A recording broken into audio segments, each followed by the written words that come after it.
Well, it's something I would find it very hard to forget when I switched to live action. We were going on to something that we wanted to do for quite a long time. We didn't start back in the late 50s wanting to make puppet films. We fell into that, really, which we were grateful at the time. And it was a very good grounding for us all, you know. But we felt, now at last, we're here, we've arrived.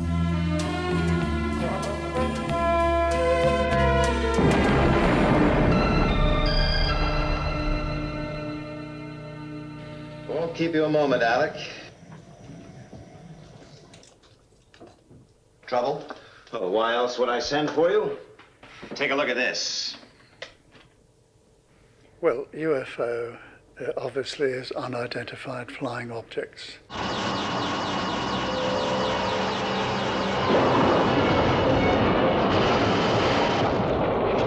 And it dealt with aliens who were landing on Earth. That had to be dealt with. And so there was an organization called Shadow, where they had a base on the moon with interceptor spacecraft that could intercept the incoming UFOs long before they reached Earth.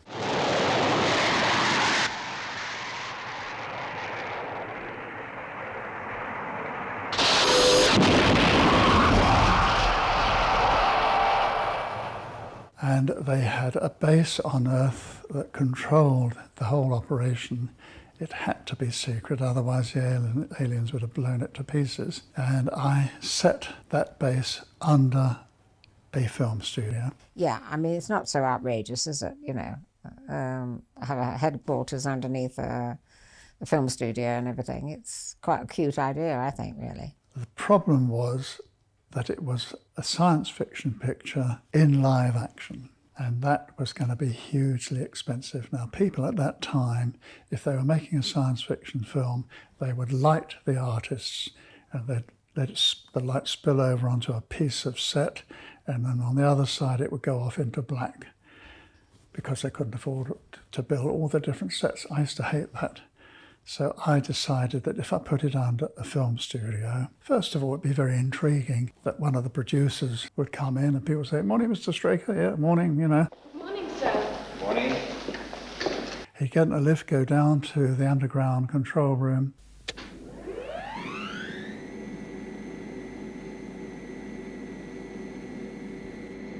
And we would be able to shoot everything all round the studio.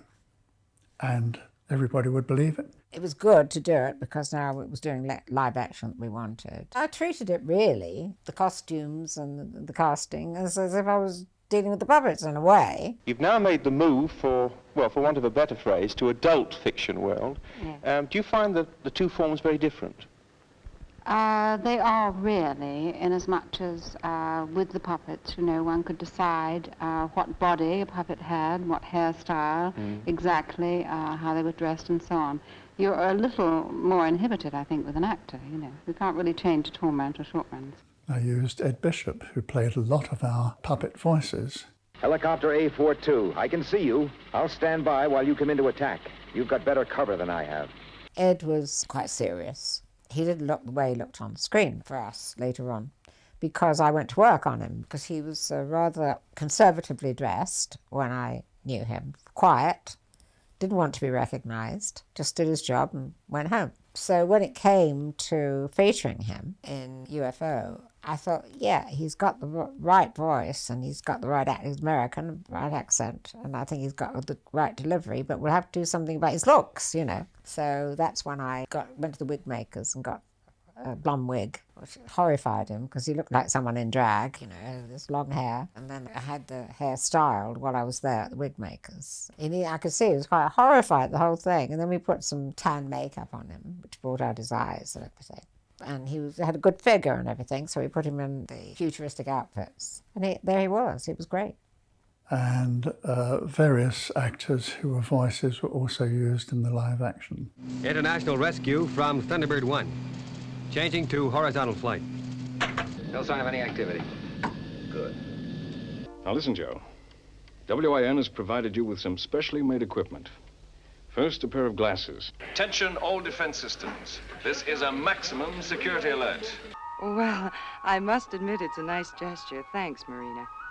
It makes a break from Section 9. It was as if we were dealing with the puppets, but we weren't, obviously. They could do more things. And it was, it was a great feeling, you're actually filming, you're not doing these little people all the time. So from that point of view, it was good.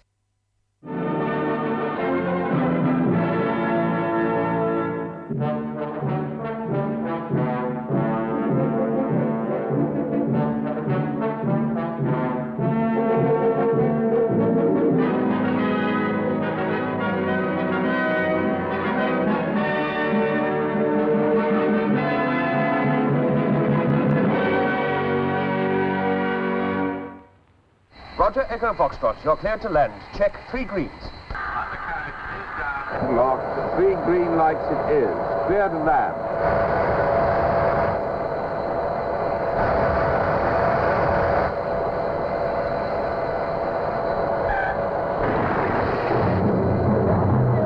We're not gonna make it. We're running out of runway. Emergency, full emergency.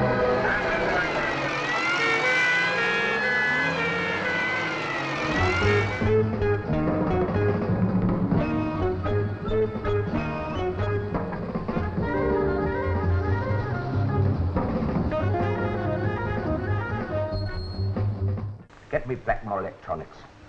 I have to sort this one out myself. God knows how long it'll take to build a replacement. There is another page, Mr. Wilder. What? Mr. Breen's memo. There's another page.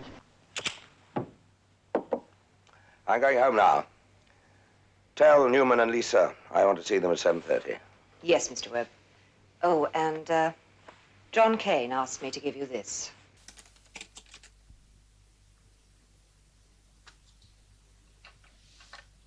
Mr. Freeman to see you, sir. All right, Mr. Freeman. If the girl in reception calls me Alec, So? well, doesn't that inflame you with jealousy? So you turned back? We did not turn back. Why? Why? Why? Why can you build roads cheaper here in Italy than in England? Not always cheaper. Quicker. It's a matter of democracy. Everyone in England wants motorways, but not in their back garden. At that time, Dr. Bernard had carried out the first heart transplant, and it was a bit grisly because I quickly thought, well, that's what they're coming to Earth for, to steal organs. Well, with a surgeon like Harrison involved, it must be serious. He says the only hope is a heart transplant. He should know. When is it? It's not. I'm not going to be made a guinea pig in this human abattoir. On a number of fully documented occasions, mutilated bodies found after UFO attacks. Organs missing. Fact. An electromedical examination on the first alien we lay our hands on shows organ transplants. The doctors aren't certain. No, not yet. But I'm willing to bet that our proof lies at the end of that corridor.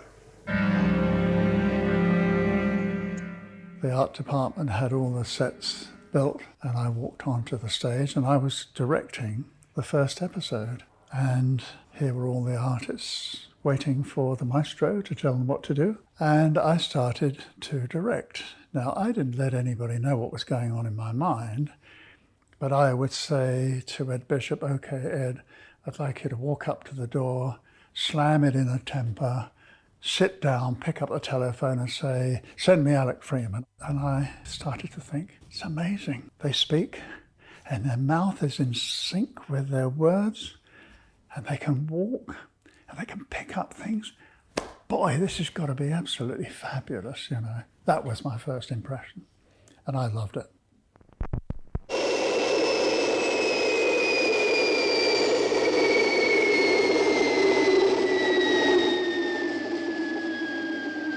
We had our grounding in, although it was puppets, and then we knew we had fantastic special effects. So that would be the sort of linchpin of the whole thing. And we knew we could do that very, very well. We had the people, we had the team around us, did fantastic effects.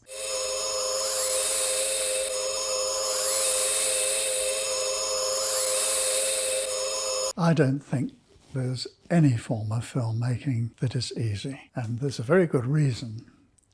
If anybody who's dedicated to their work can do something easily, they then do it better, and they do it better and better until it becomes just as complicated as what they were doing before they started live action. The clothing in the film looks very futuristic. Can you see it having any applications today? Yes, I can. I think the first and foremost, modern design is very practical.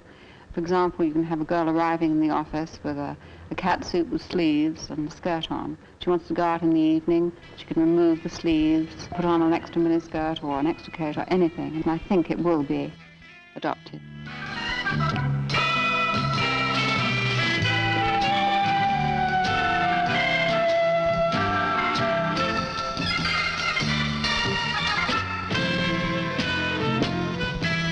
I had to think about the girls on Moonbase and how to make them different. So we had the silver costumes. Then I thought, let's do a purple wig. And again, I went back to my wig creations people and said, look, this is what I want. So I remember coming into the studio in my office and sitting with a wig on in the office. No one took any notice. I thought, why aren't they saying something? And then walking in and out of the office, they're probably used to me doing crazy things like that. But I did some tests and I realised that it was going to work really well with the silver and everything, you know. There's nothing to crease, nothing to iron, and every part is replaceable. The design is so practical it adapts for indoors and out at the flick of a zip. She could sell me one anytime. We still had a budget, so I was looking for some costumes that would work, that wouldn't cost the earth. I saw an ad in one of the weekend papers about a whole stock of American surplus material, and they were like string vests in an olive colour. So I thought, string vests, that's a good idea. So you have them lined for the girls. And so I came up with a whole lot of those. I got delivered umpteen lots of string vests and said to the wardrobe people, look, how about this? So they said, oh yeah. So things like that I did, you know, that were good fun. Now, the only thing I would say, I saw some of the episodes later. I cringed, talk about incorrectness, political incorrectness. I cringed when you have girls walk by and they sort of give a sort of appreciative look at, oh, it seems so corny when I saw it. Oh, please don't do that. But that was the time, that was the era.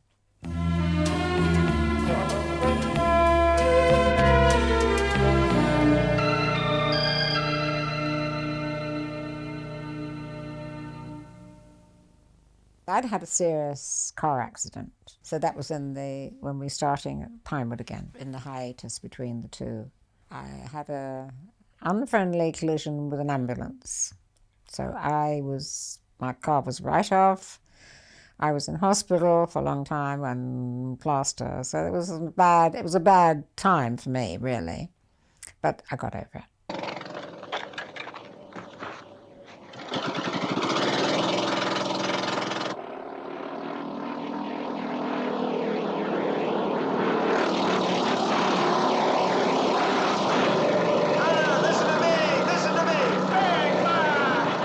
We alternated the stories, you know. I'd take one lot, Joe would take another. They got really weird, yes, they did. Don't push me, Henderson. Gee! Look, somebody ought to take What, you haven't got the guts.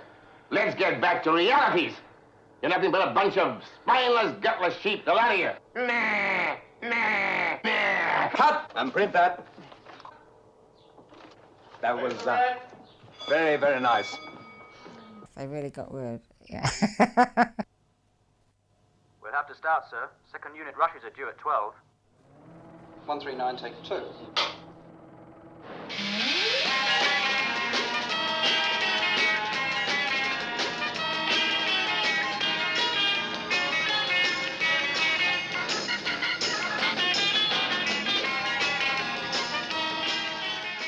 The show did very well in America. It went into syndication. The most two important markets in America are New York and Los Angeles, and it led both those territories for 17 consecutive weeks. Huge success. I think it was underrated, actually.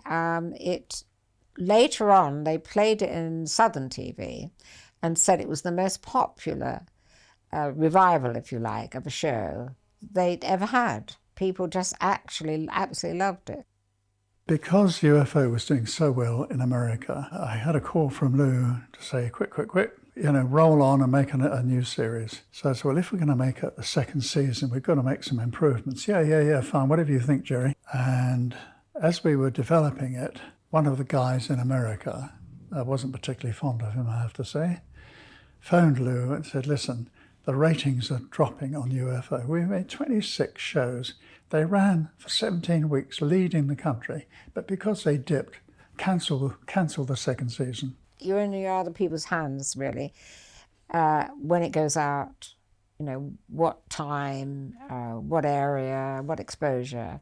We got very good reviews, but now we're not a big fish in a small pool. We're a small fish in a big pool. So we're no longer doing something innovative, really. I went to see Lou and I said, look, we spent a lot of money and effort building a new sky base, which is much bigger than the one that we had in the first season. And we've made new uniforms and so forth and so on. I said, you decided to not proceed with the second series. What if I take all the material I've got and I turn it into a new show? He said, great idea, do it.